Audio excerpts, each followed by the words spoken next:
A Convenção de Genebra de 1951, atualizada pelo Protocolo de 1967, representa a peça central da proteção internacional de refugiados hoje.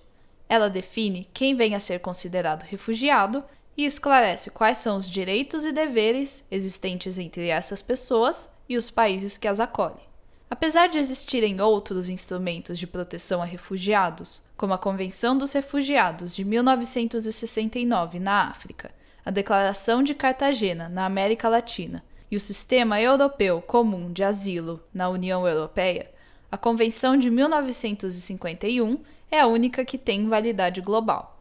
Sendo assim, mesmo que um país não tenha aderido a ela, ele ainda é obrigado a respeitar os seus princípios básicos.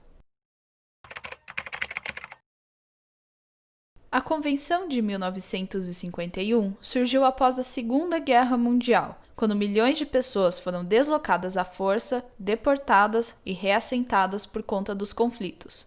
Isso incluía judeus que fugiam da ameaça nazista, militares e civis na Europa Oriental que deixaram suas casas para escapar do exército soviético e, depois do fim dos conflitos, os próprios alemães que foram expulsos da Europa Oriental. Acredita-se que cerca de 60 milhões de pessoas tenham se tornado refugiadas durante o período da guerra. A Convenção de 1951 é baseada no artigo 14 da Declaração Universal de Direitos Humanos de 1948. Ela determina que todo ser humano vítima de perseguição tem o direito de procurar e de gozar asilo em outros países. A princípio, ela se aplicava apenas aos refugiados que adquiriram esse status antes de 1951, dentro da Europa.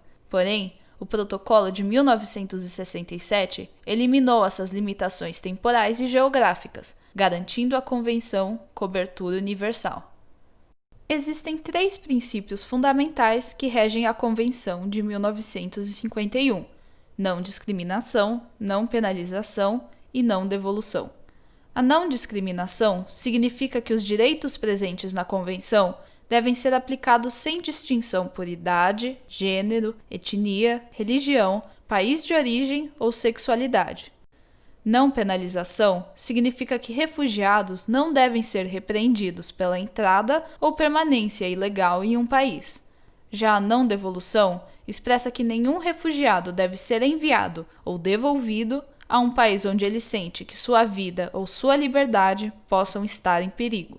A Convenção também determina alguns parâmetros básicos para o atendimento a refugiados dentro dos estados que os recebem.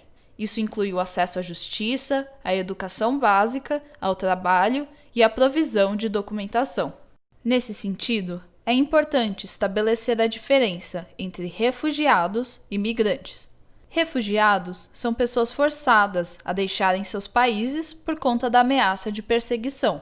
Já migrantes deixam seus países por outros motivos, seja por trabalho, estudo ou busca de uma melhor qualidade de vida. Os migrantes não eram perseguidos nos seus países de origem. Também é importante esclarecer que o termo requerente de asilo não é sinônimo de refugiado. Os requerentes de asilo são pessoas cujo status de refugiado ainda está sendo avaliado. Se o status for rejeitado, a pessoa poderá ser enviada de volta ao seu país de origem.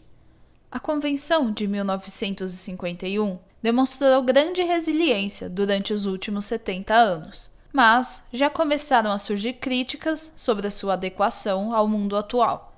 Alguns acreditam, por exemplo, que a sua definição de refugiado se tornou muito restrita. Afinal, cada vez mais pessoas estão sendo deslocadas por conta de outros motivos além da perseguição, como insegurança alimentar, violência de gangues e mudanças climáticas. Mas embora essas realidades não sejam explicitamente reconhecidas no documento oficial, a Convenção já tem levado elas em consideração nas suas decisões.